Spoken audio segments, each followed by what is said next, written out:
Hello అండి, నమస్తే. Last వీడియోలో బడ్జెట్ గురించి ఎక్స్‌పెక్టెడ్ క్వెషన్స్‌ని ఎక్స్‌ప్లెయిన్ చేశాను కదా! రిమైనింగ్ బిట్స్‌ని ఈ వీడియోలో కంటిన్యూ చేద్దాం. ఈ సంవత్సరం బడ్జెట్‌లో నావికా దళానికి కేటాయించిన మొత్తం వచ్చేసి 47,590.99 కోట్లు. అలాగే ఈ సంవత్సరం బడ్జెట్‌లో సైనిక దళాలకు కేటాయించిన మొత్తం వచ్చేసి 5.25 లక్షల కోట్లు. రక్షణ రంగానికి సంబంధించి మూలధన బడ్జెట్ వచ్చి ఎంత కేటాయించారంటే ఈ సంవత్సరంలో 1.52 లక్షల కోట్లు. మరి సైనిక దళాలకు కేటాయించిన మొత్తం 5.25 లక్షల కోట్లు కదా. ఈ కేటాయింపు అనేది ఓవరాల్గా సైనిక దళాలకు కేటాయించిన అమౌంట్ అండి ఇది. ఇందులో నుండి ఏమవుతుందంటే వాళ్ళ శాలరీసు, నిర్వహణ ఖర్చులు, పెన్షన్స్ ఇలాంటివన్నీ కట్ చేయగా ఓన్లీ ఆయుధాల కొనుగోళ్లకు మాత్రమే యూజ్ చేసే అమౌంట్ వచ్చేసి మూలధన బడ్జెట్ అంటాం. అంటే రక్షణ రంగంలో సైనిక దళాలకు కేటాయించిన అమౌంట్ వచ్చేసి 5.25 లక్షల కోట్లు. ఈ 5.25 లక్షల కోట్ల నుండి అంటే వాళ్ళ నిర్వహణ ఖర్చులు అన్నింటినీ కట్ చేయగా ఓన్లీ ఆయుధాలకు మాత్రమే కేటాయించిన అమౌంట్ వచ్చేసి 1.52 లక్షల కోట్లు. సింపుల్గా చెప్పాలంటే మూలధన బడ్జెట్ అంటే ఏం లేదండి, సైనిక దళాలకి వాళ్ళకి ఇచ్చిన అమౌంట్ మొత్తం 5.25 లక్షల కోట్లు కదా. ఇందులో నుండి వాళ్ళ శాలరీస్, పెన్షన్స్, నిర్వహణ ఖర్చులు అన్నింటికి పోగా ఓన్లీ ఆయుధాలకు మాత్రమే ఇచ్చే అమౌంట్ వచ్చేసి ఈ ఇయర్ కేటాయించినది 1.52 లక్షల కోట్లు.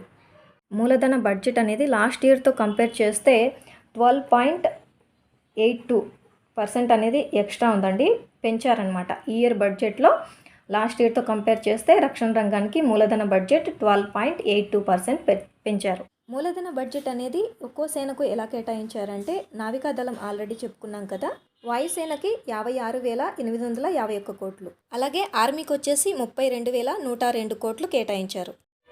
ఇక్కడ ఆర్మీకి కేటాయించిన బడ్జెట్ అనేది లాస్ట్ ఇయర్తో కంపేర్ చేస్తే 12.2% అనేది తక్కువగా ఉందండి, తగ్గించారనమాట. ఈ బడ్జెట్లో ఆర్మీకి బడ్జెట్ అనేది తగ్గించారు.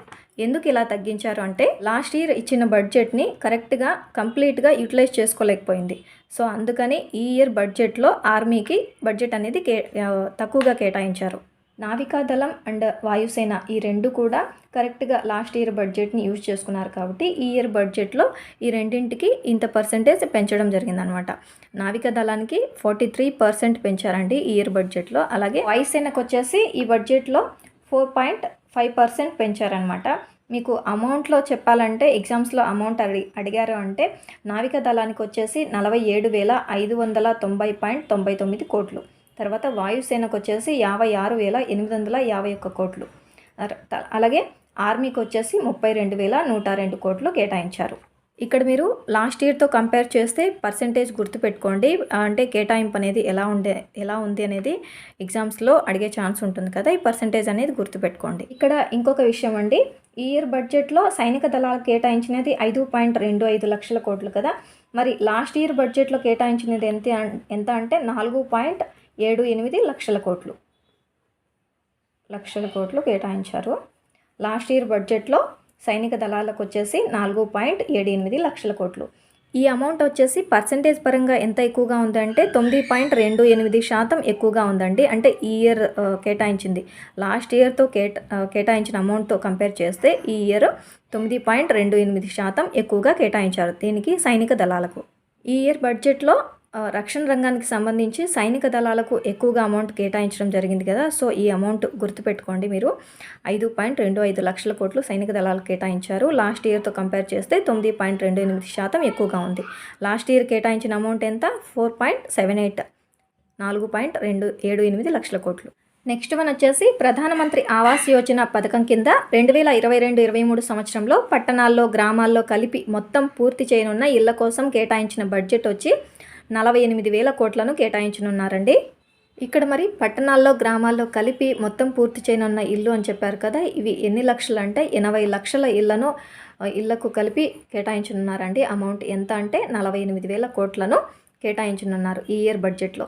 ఏ పథకం కింద అని అడిగితే ప్రధానమంత్రి ఆవాస్ యోజన పథకం కింద 80 లక్షల ఇళ్లకు 48,000 కోట్లను కేటాయించనున్నారు.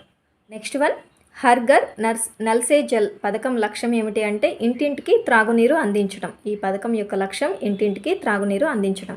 మరి ఈ పథకం కింద ఈ సంవత్సరం బడ్జెట్లో కేటాయించిన మొత్తం ఎంత అంటే 60,000 కోట్లు. 60,000 కోట్లను కేటాయించనున్నారు.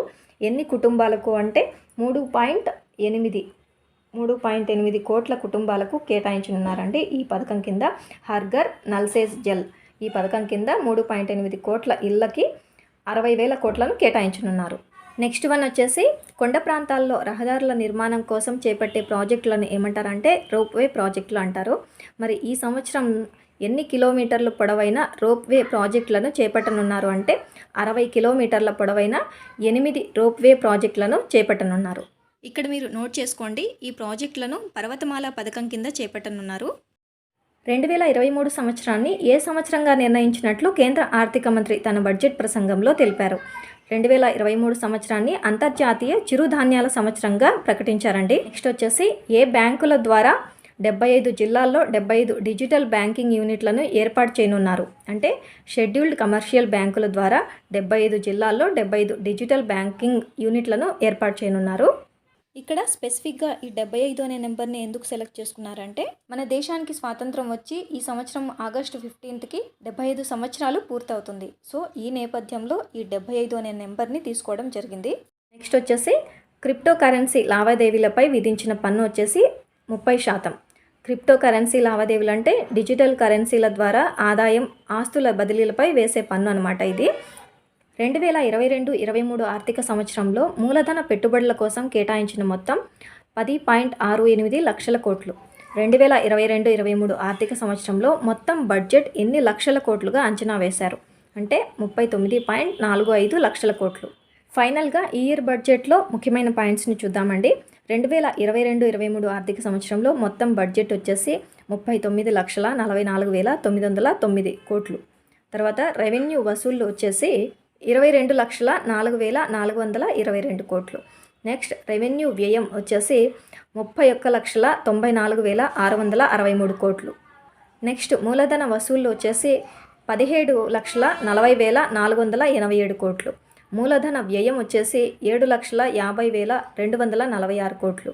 స్థూల అప్పులు వచ్చేసి 14,95,000. ఈ సంవత్సరం ద్రవ్యలోటు 6.9%. 2023లో ద్రవ్యలోటు 6.4%.